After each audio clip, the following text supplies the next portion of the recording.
Hello guys, today without wasting any time फटाफट से revision करते हैं बैंकिंग कंपनीज़ का, because exams are really very very near. और ये वाला पार्ट आई थिंक सब लोग भूल जाते होंगे या फिर से रिवाइज करना पड़ता होगा, तो यहाँ पे हम बहुत ही क्विक तरीके में इसको डिस्कस करते हैं। तो देखो, बैंक जो है ना, बैंक ना कस्टमर को ना लोन देता है, तो कस्टमर के लिए तो वो लाइबिलिटी है कि नहीं। लेकिन बैंक के लिए यही लोन जो वो हमें देता है वो एसेट है। क्यों? क्योंकि हम इस लोन पे उसको इंटरेस्ट देंगे ना, तो इकोनॉमिक बेनिफिट है।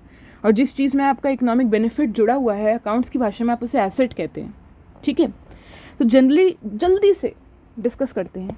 बैंक के जो एसेट्स होते हैं ना, वो ना सिर्फ दो हिस्सों में डिवाइड हो सकते हैं। या तो ये एसेट हैं स्टैंडर्ड एसेट्स, आई होप ये राइटिंग क्लियर है। या तो ये एसेट हैं स्टैंडर्ड एसेट्स, या फिर ये एसेट हैं non performing assets. Let me right it very fastly, आप समझ रहे होंगे मैं क्या लिखना चाह रही हूँ। थोड़ा सा ये स्टाइलस लैग हो रही है, बट कोई बात नहीं। एसेट्स कुड बी इधर स्टैंडर्ड एसेट्स, यहाँ पे इसे परफॉर्मिंग एसेट्स भी बोल सकते हो, या एसेट्स कुड बी इधर नॉन परफॉर्मिंग एसेट्स। अभी हमारा पूरा का पूरा ध्यान फटाफट से परफॉर्मिंग एसेट्स पर होगा। इन सिंपल टर्म्स, बैंक ने जितने भी लोन दिए रखे हैं ना कस्टमर को, अगर उन लोन पर इंटरेस्ट प्रॉपरली मिलता जा रहा है, लोन का प्रिंसिपल अमाउंट प्रॉपरली रीपे होता जा रहा है, वो आपका परफॉर्मिंग एसेट है। या फिर इंटरेस्ट तो बढ़िया तरीके से मिल रहा है, बट कस्टमर भाई लोन का रीपेमेंट ही नहीं कर रहा, कोई बात नहीं, ये भी परफॉर्मिंग एसेट या स्टैंडर्ड एसेट माना जाता है, माना जा सकता है, अगर ये नॉन पेमेंट का किस्सा 90 डेज क्रॉस नहीं किया है। सिंपल सी भाषा है, 1 अगस्त को लोन रीपे करना था, आप मान के चलो इंटरेस्ट बढ़िया तरीके से रीपे हो रहा है, कोई टेंशन नहीं है। 1 अगस्त को लोन रीपेमेंट करने की डेट थी, कुछ अमाउंट रीपे करना था, कस्टमर ने नहीं किया, कुछ नहीं होगा 1 अगस्त को, कुछ नहीं होगा। और 1 अगस्त ही नहीं, आगे आने वाले 89 डेज और कुछ नहीं होगा, यानी कि टोटल 90 डेज निकल जाएं, कुछ नहीं होगा। 91st डे से बहुत कुछ हो जाएगा। पर चूंकि अभी हम लोग सिर्फ परफॉर्मिंग एसेट पढ़ रहे हैं, इतना मान के रखिए, इतना मान लीजिए कि जब जब बैंक को उसके लोन पर इंटरेस्ट और प्रिंसिपल अमाउंट टाइमली रीपे हो रहे हैं, कोई टेंशन नहीं है, इट्स अ परफॉर्मिंग एसेट। अच्छा, इंटरेस्ट रीपे नहीं हो रहा है, या इंटरेस्ट रीपे हो रहा है, प्रिंसिपल रीपे नहीं हो रहा है, बट अभी ना 90 डेज नहीं निकले हैं, अभी 90 डेज चल रहे हैं, तो भी परफॉर्मिंग एसेट है। अच्छा, प्रिंसिपल ना रीपे हो रहा है, very good, principal amount repay हो रहा है, इंटरेस्ट नहीं हो रहा, कोई बात नहीं, 90 डेज नहीं पूरे हुए हैं अभी, यानी कि जिस दिन ओवरड्यू हो गया ना, वहाँ से अभी 90 डेज पूरे नहीं हुए हैं, क्योंकि आप समझ लो 90 डेज की छूट है, तब तक ये परफॉर्मिंग एसेट ही है। अब नॉन परफॉर्मिंग एसेट पे चलते हैं।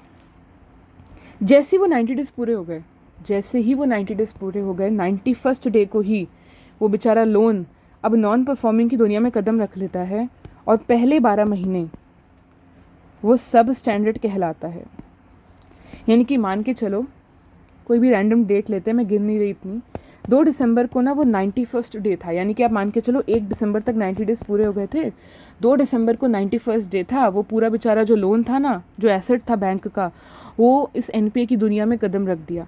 तो ये 2 दिसंबर से पूरे 12 महीने, आप मान के चलो 2 दिसंबर डेट को भी इंक्लूड करो, 2 दिसंबर से पूरे आने वाले आगे 12 महीने वो सब स्टैंडर्ड रहेगा, यानी कि 1 साल। मान के चलो ये 2 दिसंबर है 2012 की, तो अगले 1 दिसंबर 2013 तक पूरे 1 साल पूरे हो जाएंगे, ठीक है, सब स्टैंडर्ड रहेगा। 1 दिसंबर 2013 के बाद से ही वो डाउटफुल की कैटेगरी में आ जाएगा, और एक बार वो डाउटफुल की कैटेगरी में आ गया ना, तो बैंक थोड़े सीरियस हो जाते हैं, इन्वेस्टिगेशन कैरी वेरी करते हैं, कंडक्ट करते हैं, और अगर उन्हें लगता है कि ये तो अमाउंट कभी रिकवर हो ही नहीं सकता, तो डाउटफुल की कैटेगरी में रहते रहते कभी भी उससे वो लॉस एसेट की कैटेगरी में ट्रांसफ़र कर सकते हैं। तो बेसिकली हमने ये सीखा, इसको फटाफट से डिस्कस करते हैं एक बार फिर से। बैंक एसेट्स को 2 कैटेगरीज में डिवाइड करता है, एक है परफॉर्मिंग एसेट, जिसको आप स्टैंडर्ड एसेट भी बोलते हो, दूसरा है नॉन परफॉर्मिंग एसेट्स। ये वो एसेट है जिन पे इंटरेस्ट रीपे हो रहा है, प्रिंसिपल अमाउंट भी रीपे हो रहा है, अगर कुछ रीपे नहीं भी हो रहा है तो भी 90 डेज क्रॉस नहीं हुए हैं। 90 डेज जैसे ही क्रॉस हो जाएंगे वो नॉन परफॉर्मिंग एसेट की 90 डेज जैसे ही क्रॉस हो जाएंगे वो नॉन परफॉर्मिंग एसेट की कैटेगरी में एंटर कर जाएगा। जैसे ही नॉन परफॉर्मिंग एसेट की कैटेगरी में एंटर किया, पहले 12 महीने सब स्टैंडर्ड, 12 महीने क्रॉस करते ही डाउटफुल, और एक बार वो एसेट डाउटफुल की कैटेगरी में आ जाता है ना, तो कभी भी लॉस की कैटेगरी में उसे डाला जा सकता है, जस्ट बिकॉज क्योंकि डाउटफुल की कैटेगरी में आने के बाद banks and the recovery managers they really become very much अवेयर्ड and they continuously conduct investigations just in order to know whether the customer will be able to pay the loan or not, या interest और not, जो भी है, ठीक है। और वो मतलब डाउटफुल से लॉस आने में कोई ऐसा टाइम फ्रेम नहीं है, जैसे कि बोला गया ना सब स्टैंडर्ड में कम से कम 12 महीने सब स्टैंडर्ड की कैटेगरी में रहेगा ही रहेगा, तो डाउटफुल की कैटेगरी में रहने का कोई टाइम फ्रेम नहीं है, कभी भी लॉस एसेट की कैटेगरी में ये लोग जा सकते हैं।